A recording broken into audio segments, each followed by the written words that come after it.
Time for the final installment of the 2015 Monster Energy AMA Supercross and FIM World Championship preview show here at the RacerX headquarters in Morgantown, West Virginia. Jason Weigandt, Steve Matthes will be joined by Jason Thomas and David Pingree in a little bit. We're talking about the wild cards. 4 shows we've done already. We've talked about established riders who have won 450 races or titles, won races in the 250 class or championships there. But there's another very solid group of racers. Maybe not a ton of race wins between them, but they're on good teams. This is a full-time deal for them. They work as hard as anybody. Let's see if any of these guys can break through. That's always the question. Can one of them break out of this group and become a guy that wins races or gets on the podium week after week? Probably going to be a lot of girlfriends, wives, trainers upset at this. We may leave somebody out, or they may be upset that they're at the last show. Selling them short, A guy like Justin Brayton was phenomenal last year. Perhaps his best Supercross season ever. He's somebody to talk about in the wild card group. He's on the BTO Sports KTM team. Andrew Short. Look, we all say, oh, Andrew Short, he's just there. Yeah. He's 6th, 5th, 6th, 7th in points. Does them all. Is a good guy off the track as you could possibly have. A terrific guy. Brayton and Short, we haven't covered them as much, and now we're talking about them. But these guys are incredible riders. Yeah, and same thing, Will Hahn, who's Davey Millsap's teammate now on Monster Energy Kawasaki. That's a new deal for him. He was really coming on before he got hurt last year. It looked like he was definitely a 5 to 10 place guy with potential to go higher. Yeah, and the same thing, Brock Tickle was coming on last year before he got hurt. So he's going to be back on RCH Suzuki. We'll see if he can pick up where he left off. Those were gnarly injuries for Hahn and Tickle. Last year, I talked about Brock Tickle being a cheese pizza, and I wanted to see more. Until he got hurt in Toronto, I think we were seeing that. Yeah. I think we were seeing, and Brock made a mention, he wanted to be pepperoni pizza. Yep. Good job, Brock. I think he was becoming something. Yeah. Another guy, Josh Hill on the RCH team, he podiumed a race last year, and he's in this group. Yeah, and some other guys think about Josh Grant, who's on Chad Reed's team now. It has actually been a long time since Grant has had a really strong ride in Supercross. He had 1 podium in the Jeff Ward Kawasaki days, but otherwise it's been a while, so we'll see where he fits in. There are so many guys, and the problem is we've already mentioned so many good riders on previous shows. There's so many guys in this group, there's not going to be enough room to fit these guys. Fit them on main events, fit them in the top 10, the top 5, fit them on the podium. What are we doing here? Well, what I wanted to do, Weigandt, in the political correctness world we live in, I wanted to kind of show you with all the different energy drinks and different things that this glass right here, folks, this represents all the other riders that we've talked about. Okay. We are filled to the brim. Filled to the brim. You cannot fit any more in whatever that concoction is. It's a now good one. we're talking about the wild cards. Yeah. And we're talking about all these riders. Weston Pike, another guy that just came to mind we didn't mention. There's just, there's not enough room Josh Hill gets in there on to fit everybody in there. Yeah, thanks for making a mess. It's not going to work. Like, these are great riders, and then this is the group we're talking about, and like, who's going to finish where? Who's going to fit in where in this series? It just shows that it makes a mess, basically, when you have this many riders. Because seriously, you could probably count to about 22 of solid riders that should be making the main event every week. And then there's a whole group of privateers that you could get into as well. It's going to be crazy. Let's send it to our guy JT and see what he thinks of the chances of some of these riders maybe becoming consistent podium guys or race winners. So the wild cards have a tough road ahead of them. With the stacked field like we're going to be facing in 2015, people are still going to expect results out of them. The only way those guys are going to get on the podium is if they use one of these and bulldoze their way to the front. I'm going to have a way to sum up the riders, majority of riders in this group. They're good guys. They're good guys not only as riders, they also put in all the work off the track. They'll handle every interview request. I mean, Will Hahn, if you want to just talk on the phone, I got a radio show with just me at my house. They'll do it. Yeah. So Andrew Short, Justin Brayton, terrific guys. Now, I'm going to put this in terms you can understand. Okay. Ice cream. Oh, yeah. These guys are chocolate ice cream. Who doesn't like some chocolate ice cream? You know what I'm saying? I do. Here you go. Have some chocolate ice cream. Yeah. Right. Okay. So chocolate ice cream's good, correct? Yeah.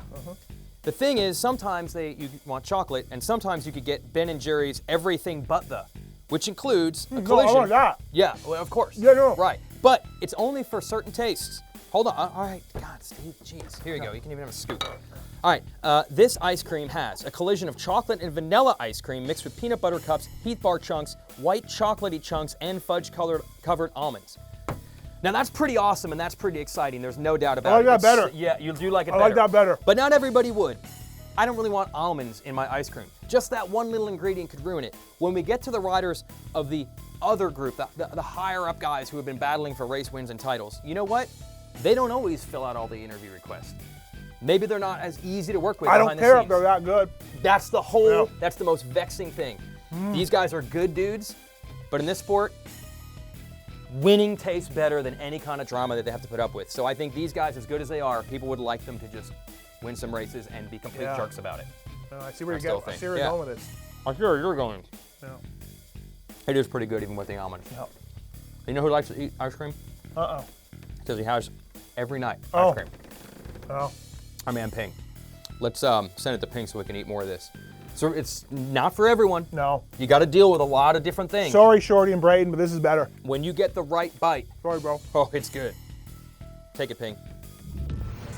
This group of guys, for me, I think is broken up into two groups. I think you've got Shorty, Brayton, and Pike, who are going to just give you exactly what they're going to give you, what they've done forever. They're going to be solid guys, 5th place, 6th place, right in there, consistent, doing their thing all year long. And then I think you've got that other group of guys, Hill, Josh Grant, Brock Tickle, that Weimer, that whole group of guys that are coming off injuries. Maybe the rides are changed or different.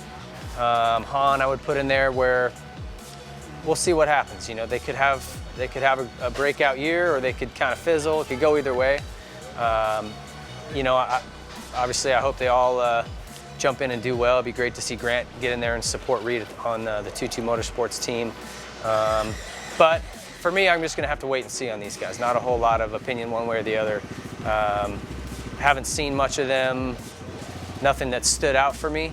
So they're going to have to prove it at Anaheim what they've been doing all offseason. All right, that's going to wrap up our 5-part series previewing Monster Energy AMA Supercross and FIM World Championship. It's going to be an exciting season, and I want to thank you for coming out. I want to thank myself for coming out, and of course David Pingree, Jason Thomas, and you folks, of course, for watching. And also a big credit to Feld. They gave us the footage to use with these shows. Did you know that last year, the largest total audience size in the history of the sport? It's pretty awesome. Yeah, no, it's a good job. Lots of fans, and then of course with all the live races this year, those guys are really stepping it up and taking the sport to a new level. So, good job, guys. Absolutely, we're more excited about 2015 than we've ever been excited about for a year in the past. I'm going to raise a glass to 2015. We'll see you at the races starting in Anaheim 1.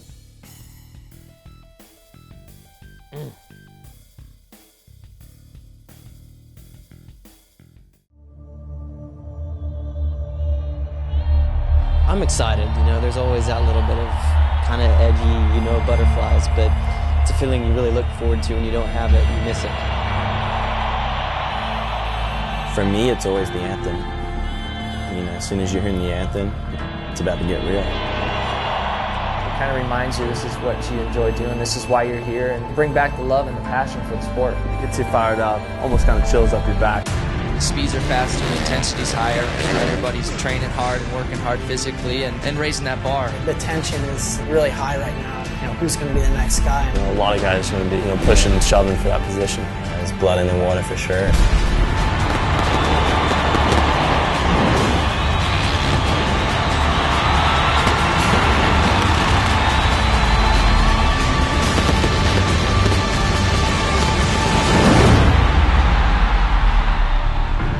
For me, this is not my first go-around.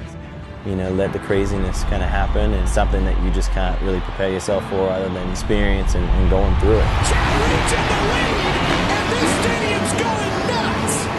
This championship is a long struggle. It's 17 rounds in 18 weeks, but you've got to survive it. This is when you have to dig deep. This is when the man in you comes out and you have to go for it. Get ready.